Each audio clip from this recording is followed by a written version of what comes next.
Ketika kita ketemu orang yang urusan dunianya dan penciptaannya lebih dari kita, maka kita cari orang yang di bawah kita. Jangan terus lihat orang itu, karena penyakit serakah itu bahaya. Nanti jadinya kita pelit, muncul penyakit hati yang berupa kikir, pelit, emanan, karena pingin nabung sekiranya bisa mencapai seperti itu juga. Itu urusan dunia sama urusan penciptaan, urusan harta benda sama kedadian diri kita, penciptaan diri kita. Itu melihat orangnya, kayak kita pakai pakaiannya,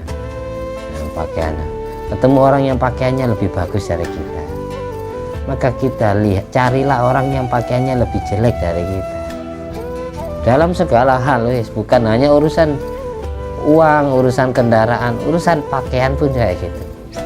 Tujuannya biar syukur.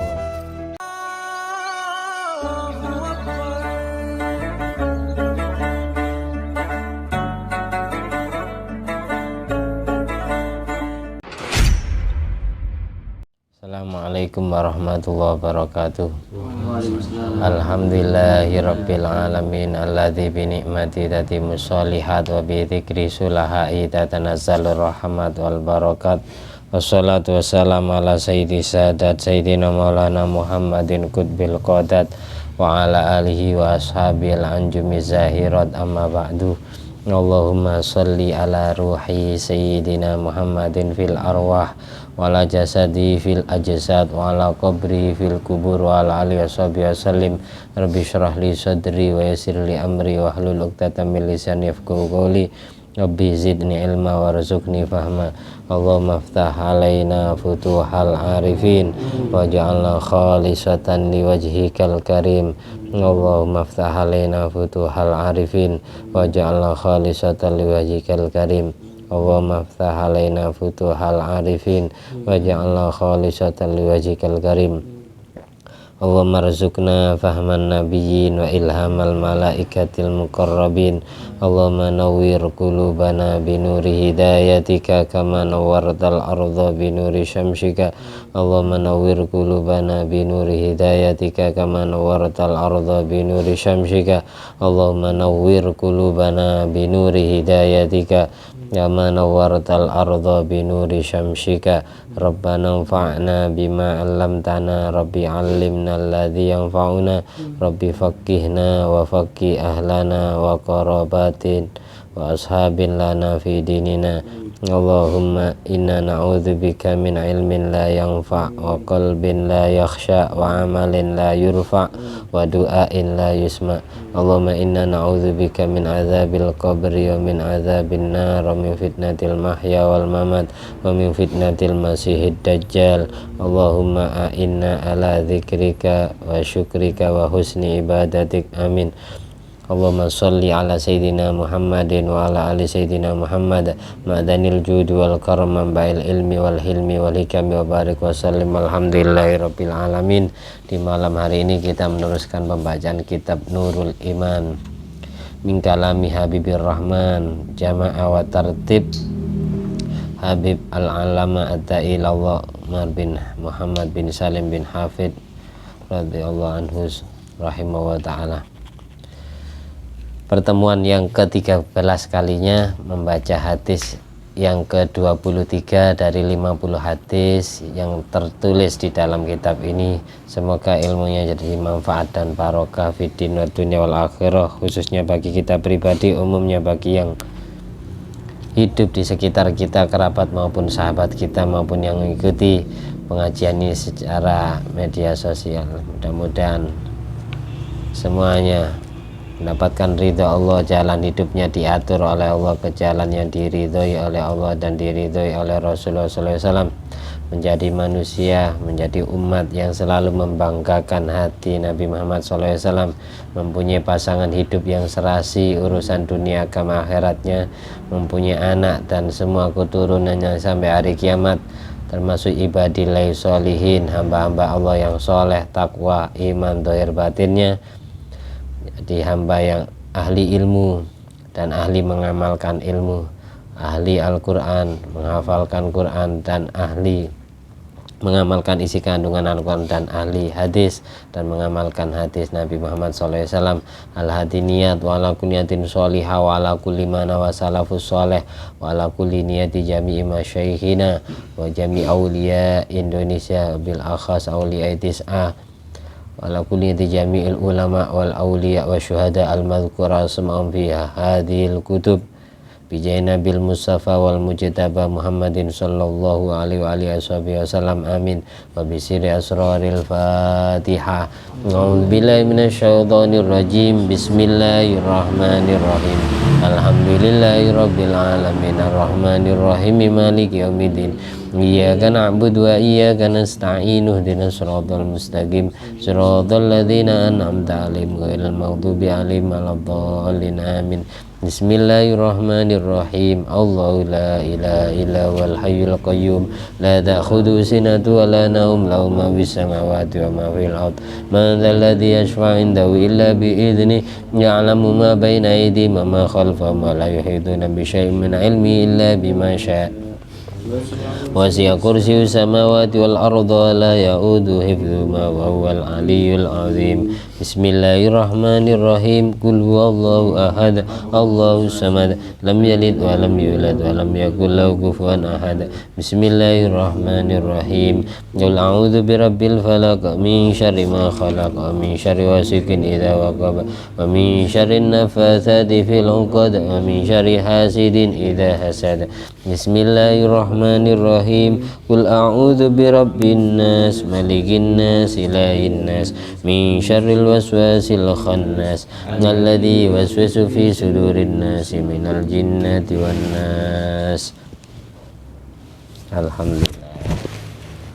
Bismillahirrahmanirrahim. Di pertemuan sebelumnya, pertemuan yang ke-12, kita diberi ilmu hadis riwayat sahabat Abu Hurairah radhiyallahu an bahwa Rasulullah SAW pernah menyampaikan idza kana yaumul jum'at waqafatil malaika ala babil masjid yaktubunal awwal fal awwal.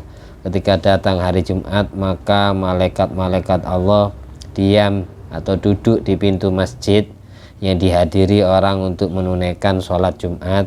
Kemudian malaikat itu bukan hanya duduk tapi mencatat siapa orang pertama yang datang lebih awal, kemudian loter berikutnya sampai seterusnya sampai imam datang.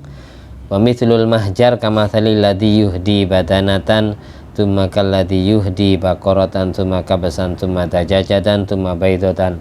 Kualitas orang yang hadir terlebih dahulu sesuai urutannya, sesuai loternya, itu sama seperti orang yang sodakoh atau berkurban unta, yang datang berikutnya berkurban sapi dapat pahala, berkurban kambing, ayam, telur, dan seterusnya.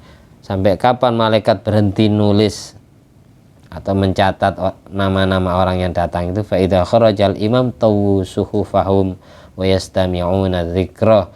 Sampai imam keluar dari rumahnya menuju masjid untuk membacakan khutbah Jumat, barulah di situ malaikat menutup buku catatan amalnya untuk mendengarkan zikra, untuk mendengarkan ayat Quran yang diterangkan atau yang dibaca oleh khotib khutbah Jumat. Kalau yang datangnya pas khutbah berarti ya tidak masuk kategori buku itu. Kemudian yang belum kita baca ini hadis yang ke-23. Mari baca bersama-sama. Bismillahirrahmanirrahim. An Abi Hurairah radhiyallahu ta'ala anhu an Rasulillahi sallallahu alaihi wasallam qala idza nadhara ahadukum ila man fadula alaihi fil mali wal khalqi falyanzur ila man huwa asfala. Rawahul Bukhari wa Muslim. Juga ada hadis muttafaq alaih juga yang senada riwayat sahabat Abu Hurairah yang ditulis di dalam kitab Bulughul Maram karya Ibnu Hajar Al Asqalani radhiyallahu an Abi Hurairah radhiyallahu anhu. Ayo ikuti.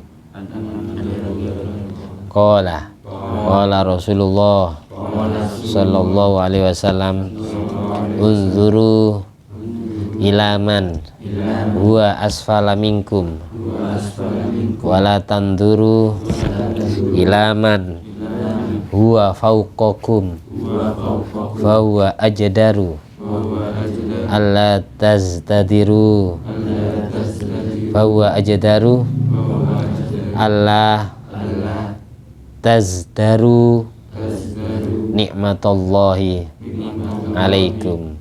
Muttafaqun alaih. Nah, hadis muttafaq alaih, istilah muttafaq alaih berarti disepakati oleh dua ulama hadis besar, guru sama murid, yaitu Imam Muhammad bin Ismail Al-Bukhari dan Imam Muslim. Ini guru sama murid. Kalau sudah dua orang yang meriwayatkan ini, banyakan sahihnya daripada tidak. Nah, Imam Bukhari ini sangat hati-hati menulis hadis. Sampai suatu saat beliau itu diceritakan, beliau mendengar berita bahwasanya di sana ada seorang pengembala kuda, peternak kuda, dia punya hadis. Dicari sama Imam Bukhari, didatangi sampai ke rumahnya. Terus orang itu lagi ngasih makan kuda piaraannya. Pada saat itu orangnya bawa timba yang tidak ada airnya dan tidak ada makanannya, tidak ada rumputnya, tapi kuda itu diiming-imingi seolah-olah mau dikasih makan, dikasih minuman, padahal di dalam timba ini kosong, tidak ada makanan, tidak ada minuman untuk kuda. Nah, ketika Imam Bukhari sampai di tempat itu, melihat sang tuan yang diberitakan punya hadis Nabi, ingin diambil ilmunya, ternyata orangnya seperti itu. Ini ke hewan saja membohongi, apalagi ke manusia. Tidak jadi ngambil hadis. Dari situ saking hati-hatinya Imam Bukhari itu tidak mau ngambil hadis dari seorang guru yang pembohong, meskipun yang dibohongi itu hewan yang tidak punya akal. Seperti itu, dari saking hati-hatinya. Makanya pernah Imam Bukhari juga, sebagaimana disebutkan ceritanya di dalam kitab Manhalul Latif karya Syed Muhammad bin Alwi bin Abbas Al-Maliki rahimahullah ta'ala, diceritakan juga ada banyak ulama Baghdad, Irak, dan ulama-ulama yang lain kurang begitu percaya kepada hafalan kuat yang dimiliki oleh Imam Bukhari.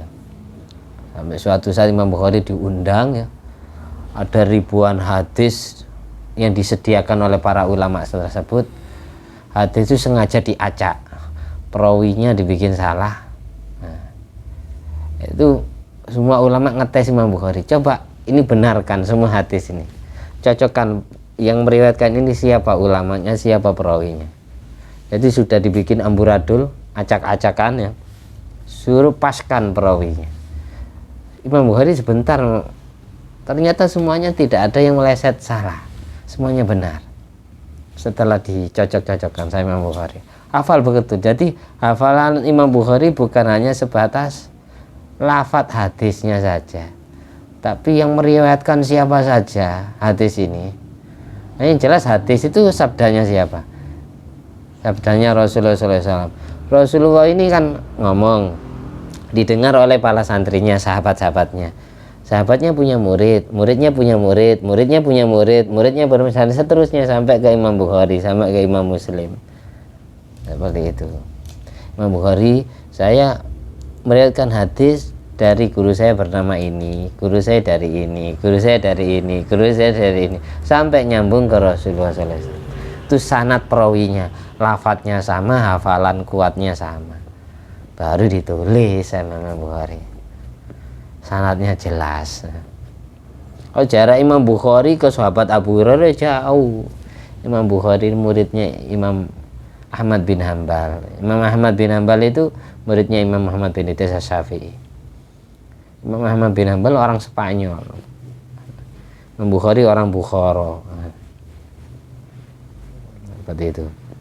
Sampai pernah dites kayak gitu. Makanya kita harus yakin Hadis ini betul-betul hadis atau pesannya Rasulullah SAW.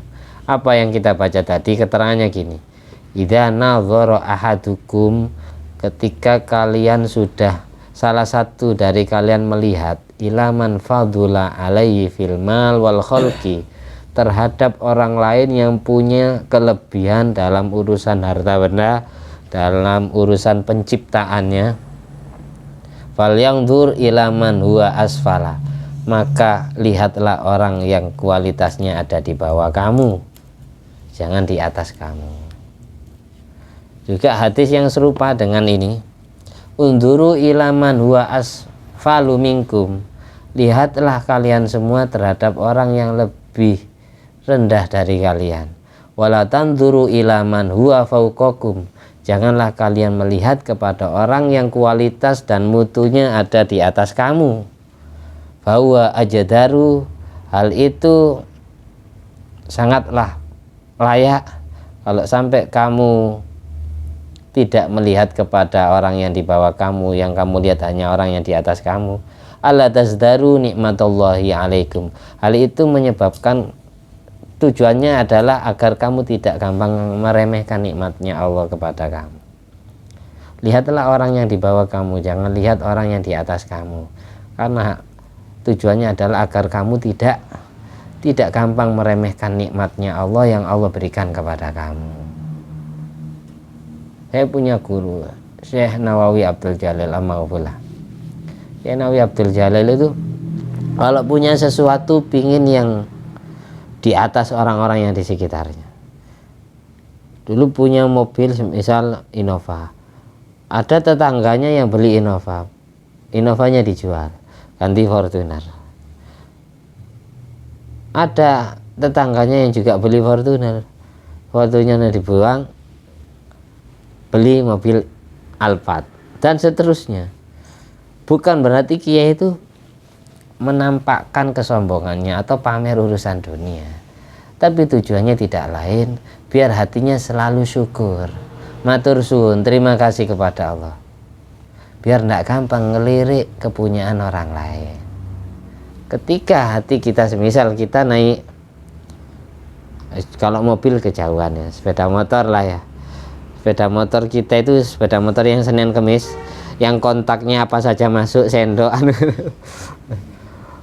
terus kita di jalan salepan dengan orang yang naik motornya lebih bagus dari kita, Jupiter atau Supra atau apa ya. Kalau kita melirik kepunyaan orang lain, akhirnya hati kita ingin punya dunia seperti itu yang sudah dimiliki oleh orang. Akhirnya penyakitnya hati, kita tidak gampang syukur kepada Allah, kita serakah, kita tamak, ragus. Akhirnya pingin punya kayak yang orang lain punya itu. Dia beli juga Supra, dia ketemu orang yang pakai sepeda yang lebih bagus dari Supra. Apa yang lebih bagus dari Supra? Nah, misal Beat ya. Setelah itu saya pingin punya motor Beat ya. Suatu saat ditakdir bisa punya motor Beat beneran.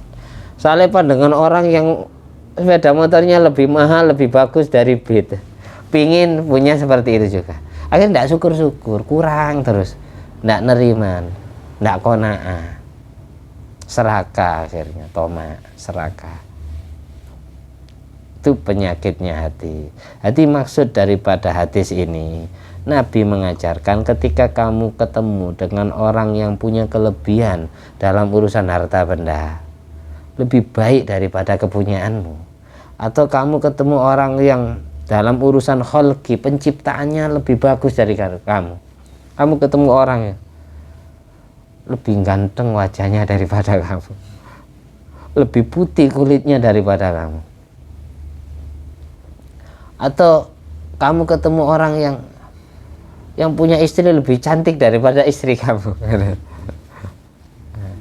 maka fal yanzur ila man huwa asfala minkum, lihatlah orang yang lebih bawah daripada kamu.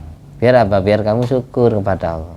Kalau urusan dunia dan urusan penciptaan, lihat yang di bawah, jangan lihat di atas.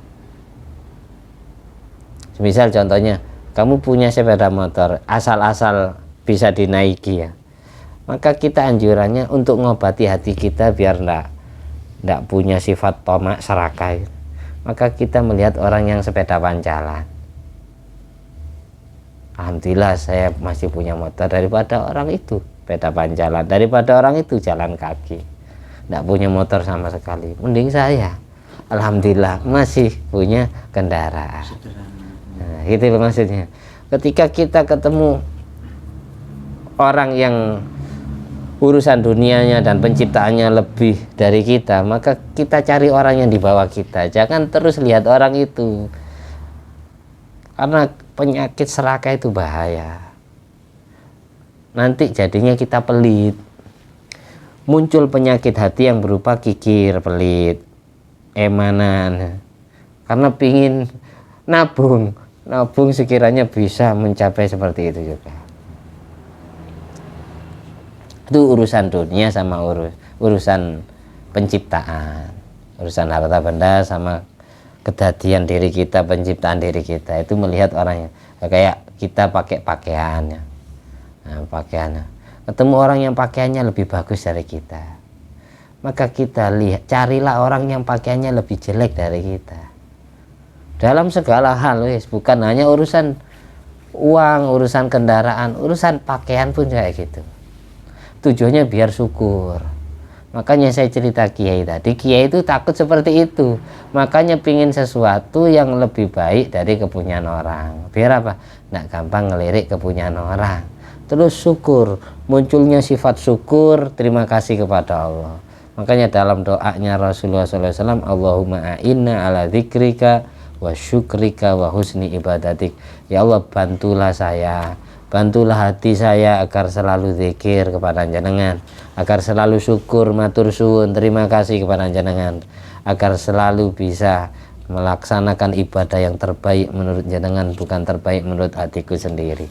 Allahumma a'inna ala dzikrika wa syukrika wa husni ibadatik. Doa ini sunat dibaca sesudah sholat, sehabis salam, atau ketika sholat sebelum salam, atau ketika sujud. Itu memperbanyak doa ini biar hidup kita terarah sesuai haluan, sesuai jalan yang diridhoi oleh Allah. Ini urusan dunia, lihatlah orang yang di bawah kamu, jangan lihat orang yang di atas kamu, karena khawatir kamu gampang meremehkan nikmatnya Allah kepadamu. Unduru ilaman huwa asfala minkum wala tanzuru ilaman huwa fawqakum bahwa ajadaru alla tazdaru nikmatallahi alaikum. Mengapa kita diperintah oleh Kanjeng Nabi untuk melihat orang yang di bawah kita? Tidak boleh melihat orang yang di atas kita dalam urusan dunia, dalam urusan harta dan penciptaan, karena agar kita tidak gampang meremehkan nikmatnya Allah. Kalau sudah gampang meremehkan, akhirnya muncul sifat tamak serakah. Dan bahayanya orang yang punya kelebihan harta, kelebihan ciptaan, itu akan muncul penyakit hati yang berupa ujub, bangga, atau takabur, sombong. Juga bahaya juga orang yang manfaatullah daripada kita itu bisa jadi punya penyakit sombong. Kita punya penyakit tamak, serakah, kurang puas terus. Yang punya kelebihan itu akan Allah uji berupa penyakit sombong, bangga, dan merasa dirinya lebih hebat, lebih jaya, lebih kaya, lebih alim, dan seterusnya. Ini urusan dunia, lihatlah orang yang di bawah kamu.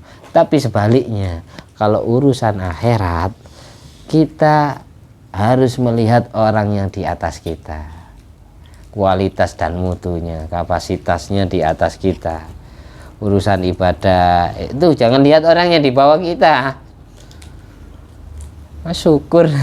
Syukur dengan ibadah sederhananya keliru. Harus merasa kurang terus ibadah, merasa kurang puas terus. Harus seperti itu kalau urusan ibadah. Tapi kalau urusan dunia ya sederhana. Tapi kalau urusan ibadah, kita lihat orang yang di atas kita. Urusan ilmu pengetahuan, kita lihat orang yang di atas kita. Urusan akhirat, urusan agama, kita lihat orang yang di atas kita, jangan lihat di bawah kita. Nanti kita mentang-mentang sholat fardu lengkap 5 waktu nanti lihat orang lain. Mending saya lengkap 5 waktu daripada orang itu sholatnya hanya 1 kali 2 kali. Mending saya sholat 1 kali 2 kali meskipun cuma maghrib tok sama isya ya, daripada orang itu tidak pernah sholat sama sekali. Nah ini timbangannya ya salah. Lihat dalam urusan ibadah, lihat orang yang di atas kita, jangan di bawah kita, biar timbangannya tidak rusak. Besok-besok sampean punya istri ya, ketemu orang yang istrinya lebih cantik dari si kita, ya kita cari yang istrinya lebih jelek dari kita, biar syukur. Itu bagian fil kholqi, itu fil mal wal kholqi. Pokoknya kurang terus. Kayak gitu maksudnya.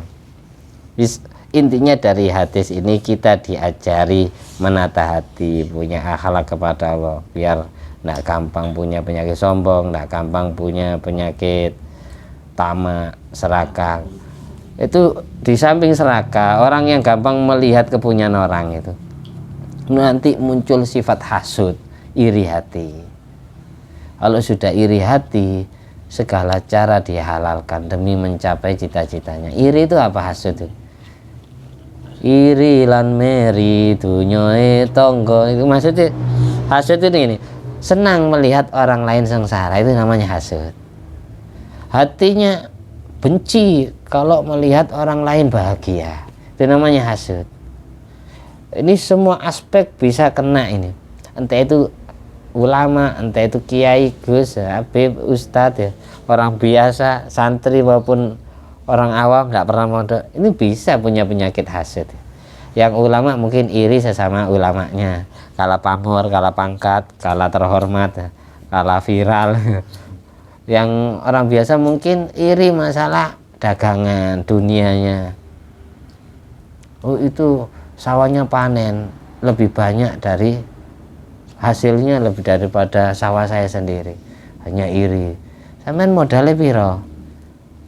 Nyirami sawahnya gimana gitu, pupuknya obatnya pakai apa, padahal sama kok hasilnya beda ya. Akhirnya iri, akhirnya sawahnya, kalau sudah iri dia jahat. Sawahnya temannya yang biasanya panennya bagus itu diracuni, dikasih hama, dikasih wabah penyakit biar panennya jelek. Kalau sudah seperti itu, kejahatan semuanya muncul. Dia akan mencuri dunianya tetangga.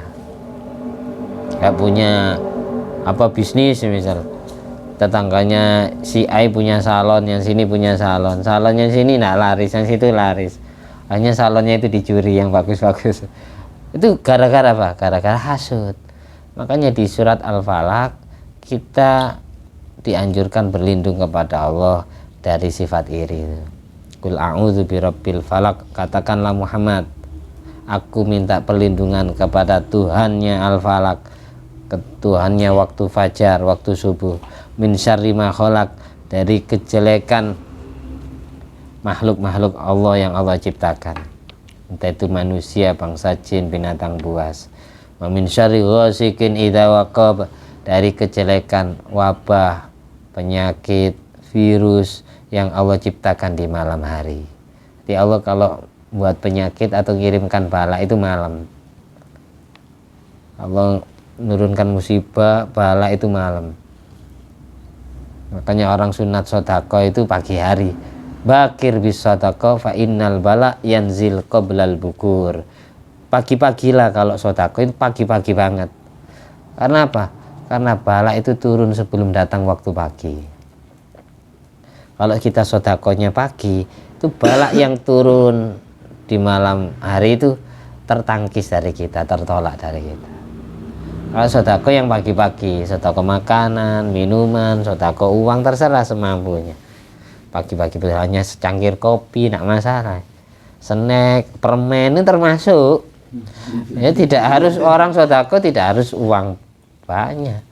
Kamu beli permen 10, habis susuknya beli rokok ya. Temu orang di jalan dikasih satu, itu termasuk. Jangan yang repot-repot sodako itu, semampu kita. Atau langsung masuk ke musola, ke masjid, nyembulungin kotak amal 2.000 1.000 kan bisa itu. Malah bagusan kayak gitu siri, nggak ada orang yang tahu.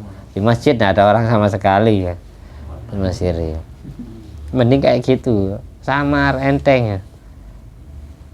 Tapi sodako yang bagus itu yang siri, pahalanya lebih besar daripada yang terang-terangan.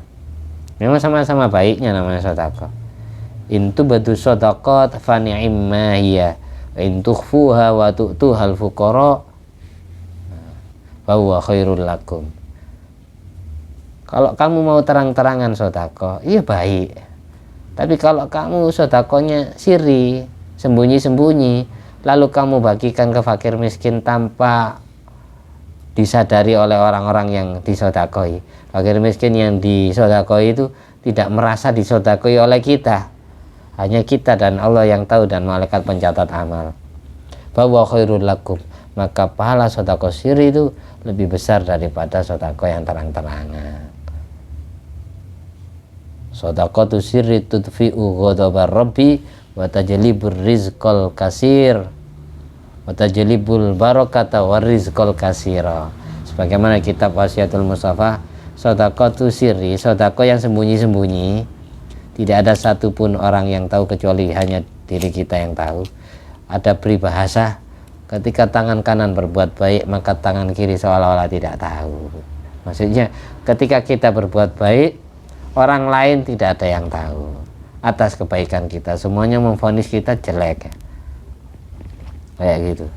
Sedekah siri itu dapat memadamkan murkanya Allah. Kita yang banyak dosa numpuk ini, gara-gara senang sedekah siri, Allah tidak jadi marah kepada kita, Allah sayang kepada kita.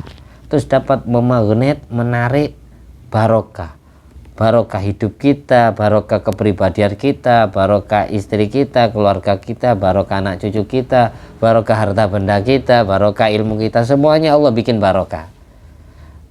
Itu khasiatnya sedekah siri. Yang kedua, dapat memagnet atau menarik rezeki, menarik barokah. Yang ketiga, dapat memagnet rizqal kasiro, rezeki yang banyak. Kalau kita pingin kaya, ya ahli sedekah siri. Memang setiap orang yang ahli sodako, siri maupun terang-terangan, itu tetap akan Allah balas. Ada yang balasannya langsung di dunia, ada yang di akhirat. Tapi kalau sodako siri, itu aman dari sifat riak, pamer, caper, ingin dipuji orang. Itu magnetnya lebih besar daripada magnetnya sodako yang terang-terang. Kalau sodako siri pasti aman dari riaknya. Tapi kalau sodako yang terang-terangan, itu kadang yang pamrih, ingin dipuji, ingin dibalas kebaikannya.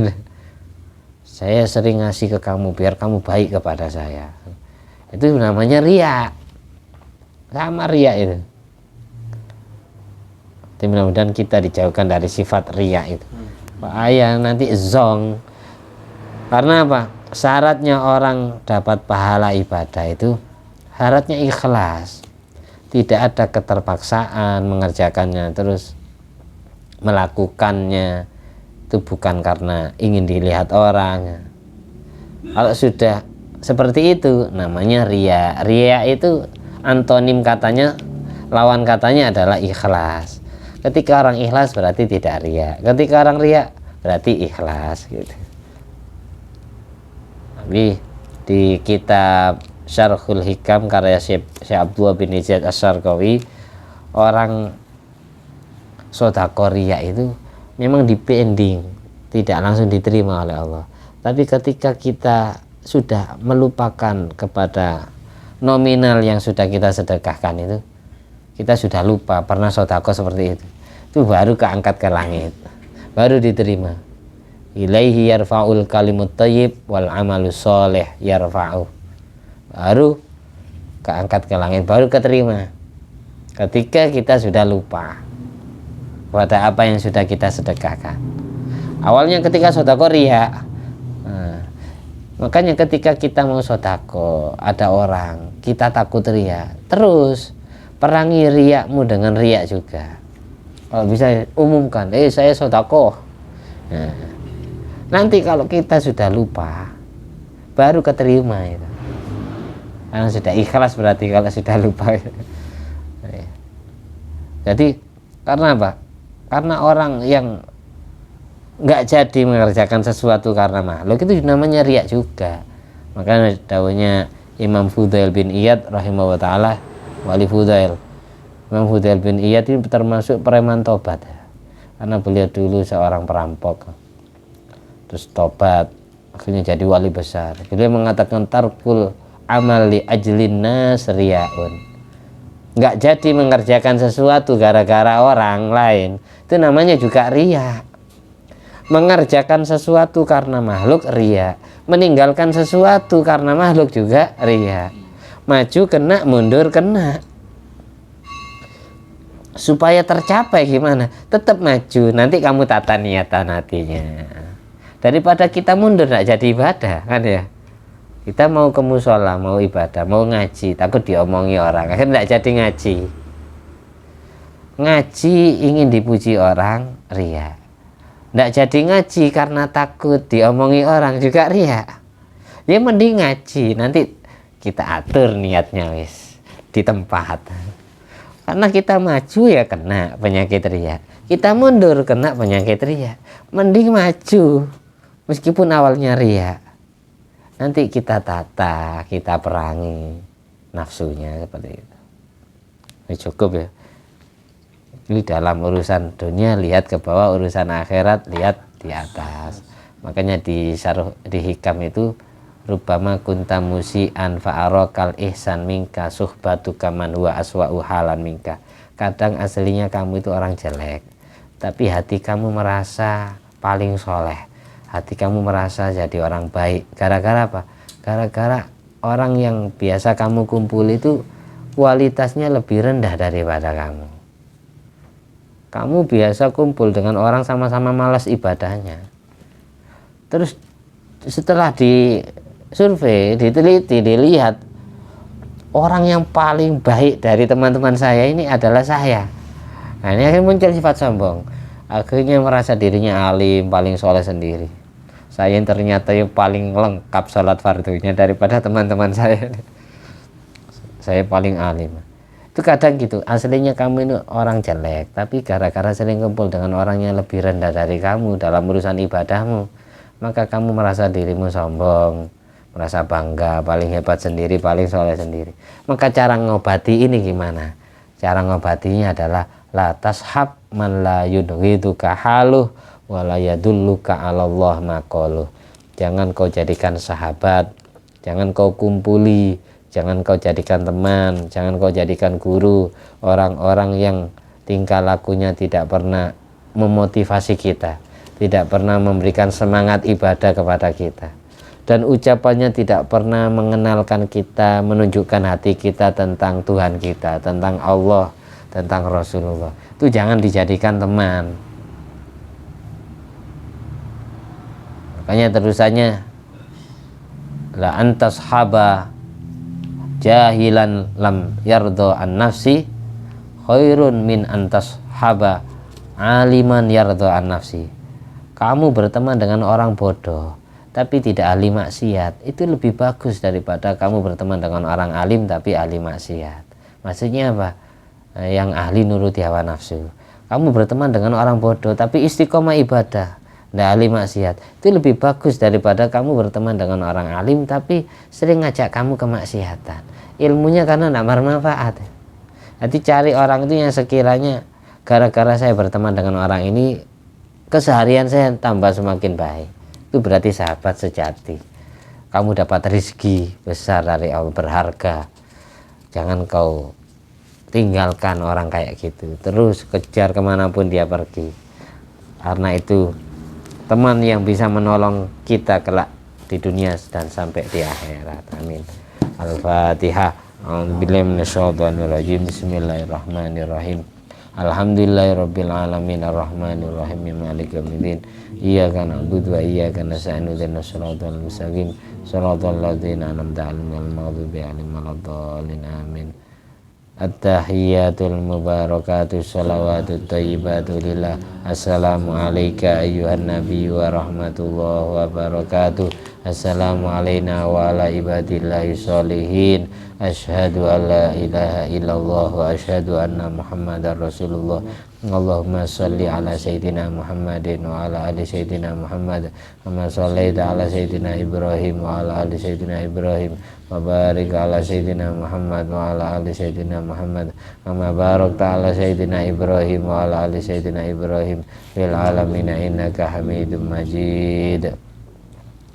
Allahumma inna na'udzubika min adzabil qabri wa min adzabin nar wa min fitnatil mahya wal mamat wa min fitnatil masihid dajjal. Allahumma sholli ala ruhi sayyidina Muhammadin fil arwah wa ala jasadihi fil ajsad wa ala qabrihi fil kubur wa ala alihi washabihi wasallim. Alhamdulillah alladzi at'amani hadzal ilma wa razaqani min ghairi haulin minni wala quwwatin bi fadli subhana rabbika rabbil izzati amma yasifun wa salamun alal mursalin walhamdulillahi rabbil alamin. Assalamualaikum warahmatullahi wabarakatuh.